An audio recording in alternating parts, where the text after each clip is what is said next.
what is phonics, many of you will be asking, and why is it so important?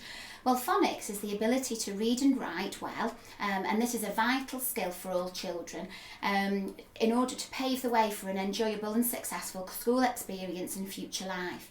Phonics helps children to develop reading and spelling skills at an early age. For example, cat can be sounded out for reading and spelling. We use a synthetic phonics scheme called Read Write Inc. As our main teaching resource. So parents, in a nutshell, synthetic phonics is simply the ability to convert a letter or letter group into sounds that are then blended together into a word. It's the skills of segmentation and blending mixed with your knowledge of the alphabetic code. In class, we often encourage the children to physically act out the skill of segmenting and blending by thinking that they are trains leaving the station slowly, and we get them to lift their arms up as the train wheels. Research clearly shows that the physical action of the children physically chopping, segmenting the word up and speeding up, blending it together triggers a thought process in the brain that really supports and helps the skill of reading. As an example, the children identify the letters in the word, the letter sounds, t, ip. They then pick their arms up and they leave the station slowly. T, ip, getting quicker, saying the same sequence of letters. T, ip, until eventually, as a parent, you will hear the blending, the letters blend together, and the children in time and experience will hear the word tip, and it's that eureka moment. But the children have to go through this. It can be a really difficult learning period, but with persistence, with lots of practice, they will get there. It is important that the children look at the words prior to sounding out, the letters that they are sounding out in the word, to make sure that they are saying the correct ones. So, as an example, it's no good if the children are saying t-ip, but then when they come to segment and blend, they're actually saying t-ap. They need to make sure that the letters they're saying match the word that they're reading. So parents, now that you know what a phoneme is, let's have a look at the word. So the word we've got is k-at, cat. Let's have a think. How many phonemes, how many sounds have we got in that word? I can hear k-at. Let's count them on our fingers. K-at. I've got three sounds in that word. So what is a grapheme? These are simply the letters that represent the phoneme, the letter sound, and it's crucial that children practice recognising the graphemes, the written form of the letter sounds. Now, letter sounds, as we know, can be represented initially with one letter sound. So if we look at the t, for example, we can have the t represented as one letter in the word t-ap, tap. And the children initially in reception will learn the letter sound and the formation of the singular letter sounds. We've then got the word hat, and we're going to have a look at the h sound. Hat. But then the children also need to know that the English language sometimes throws us a curveball or two. And then in some words, as we progress on, we could have, hang on a moment, we've got the t and the h letter sounds together. And when we come across words like thin, the children need to know at this point that the f sound is represented by the t and the h graphemes coming together to make a brand new sound altogether, the f sound. In addition, we've also got sounds such as the I sound that can be represented by three graphemes. So three graphemes together forming one phoneme. This is something that we cover throughout the year in reception, and we're also very appreciative and mindful of the fact that children start school in a multitude of different places. So the majority of the children will start school needing to learn the singular letter sounds, but there will be some children who are aware and need moving on in terms of their knowledge of two letters, one sound, and in some cases three letters, one sound. So the phonics sessions are very much pitched for this.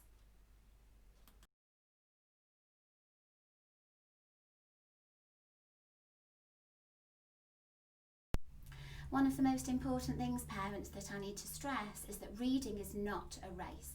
The expectation is that your child will reread the books for reinforcement over the course of the week to aid and assist comprehension and to develop speed of blending and segmenting. We very much pitch our books at what we call the Goldilocks level. Not too hard, not too easy, but just right. Our books are very much pitched so that we don't shatter children's confidence by introducing complex words too early on. We very much build on their phonic knowledge and their knowledge of tricky words as and when they're taught them according to their individual level. As well as sending pitched reading books and scheme reading books out, we also send a selection of books over the course of the year, what we call reading for pleasure books, and your child will have a reading for pleasure book once a week. We often send out little games as well that are linked in to reading activities we've done in class. So we may send some dice games out or some matching games out. We also encourage you to hide post-its around your house. Can your children go on letter hunts or word hunts around the house? Can they play tricks on you?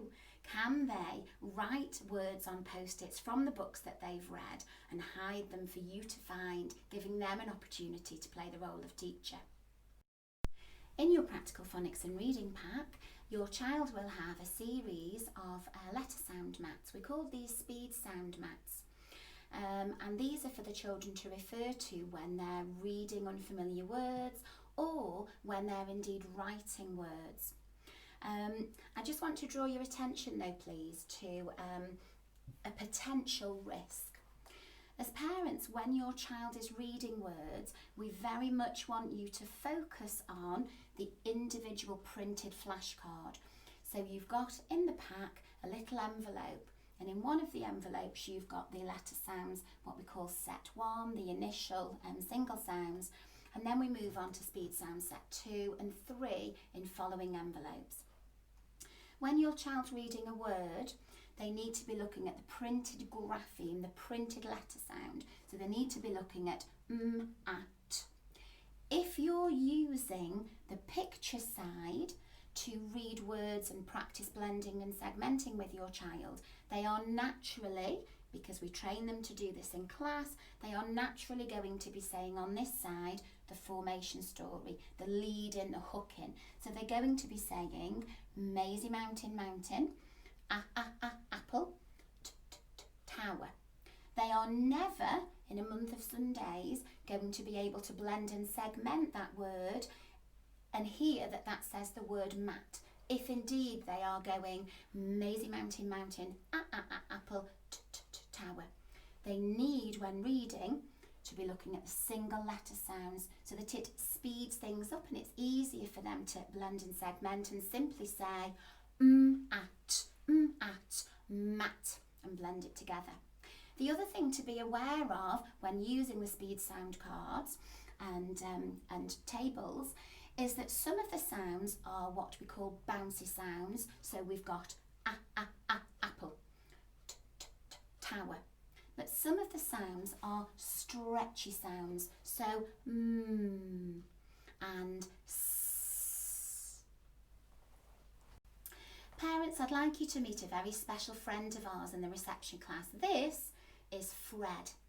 And Fred is a little character that comes to life in our phonics sessions, and Fred helps us to blend words together. Fred has got a little problem though. Fred can only talk in sounds, in individual sounds. So Fred likes to catch us out and play tricks on us. Fred likes to segment the words and we have to help him to blend them together. So Fred would say, wipe your feet on the at. And the children would help Fred by saying, oh, let's have a go, Mrs. Jepson. At, mat. Fred wants us to wipe our feet on the mat. This is called Fred talk. Fred helps the children to learn to spell too. children convert words into sounds, and we encourage the children to press the sounds onto their fingers. Let's have a go, Fred. So if I was looking at the word mat, I would use my Fred fingers and I would say at, mat.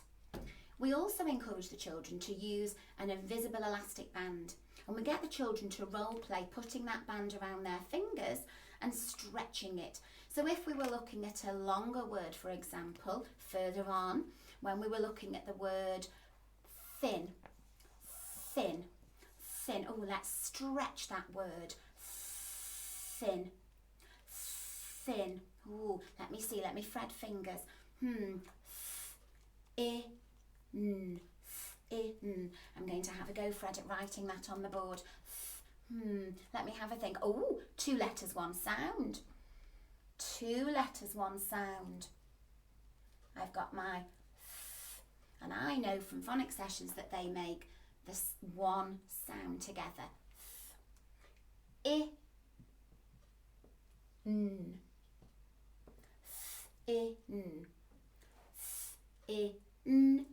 Thin. Fred fingers. We refer to some words as being green words. This simply means that they're decodable words which the children can orally blend and segment using their phonic skills. For example, words such as p, a, n, pan, s, a, d, sad, ch, op, chop, I, high. Some words, known as tricky red words, are introduced systematically and reinforced during phonics sessions. Tricky word bookmarks, such as these, have been placed in all the children's book bags.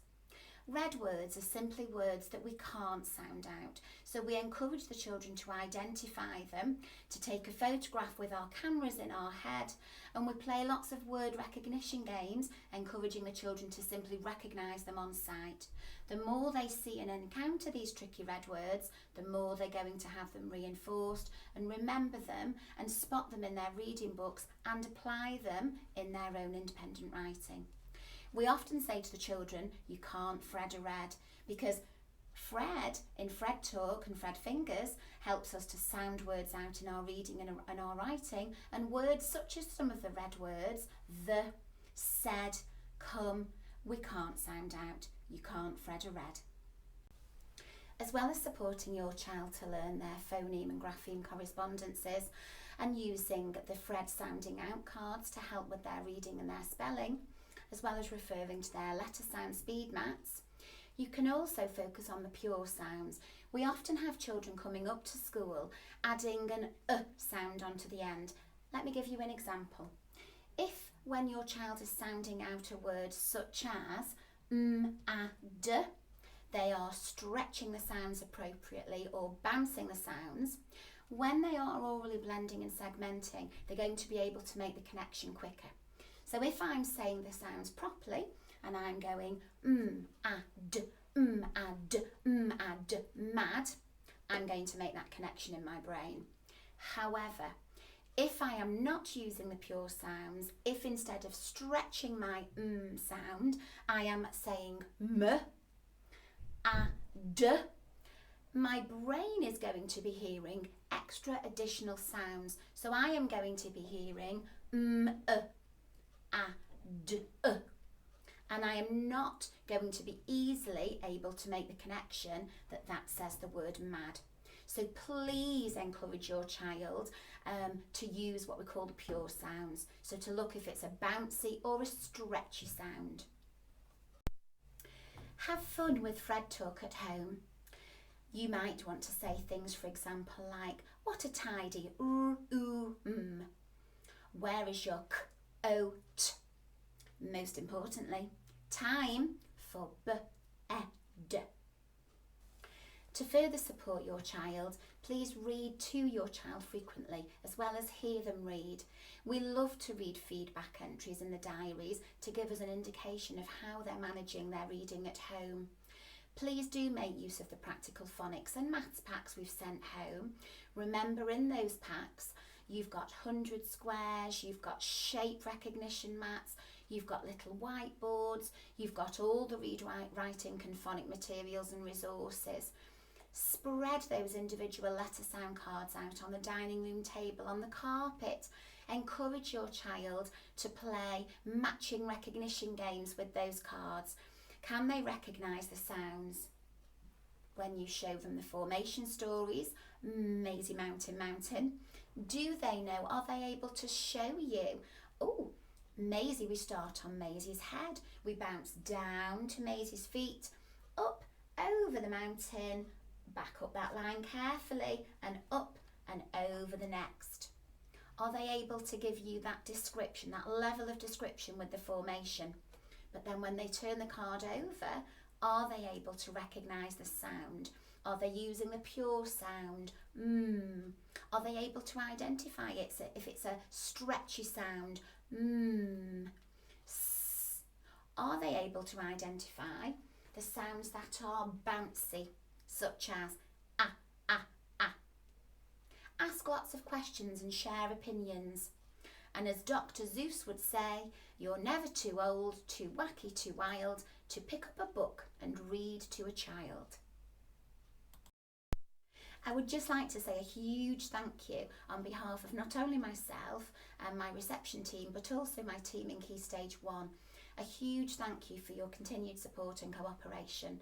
As a mum myself, I'm fully aware and appreciative that starting school can actually be quite a daunting time, not only for the children, but also for parents. Please do approach either myself or a member of the team if you need any further support or clarification. We're always available and happy to help. And I can guarantee if you've got a question, the chances are somebody else has already asked it. Please, there is no such thing as a silly question.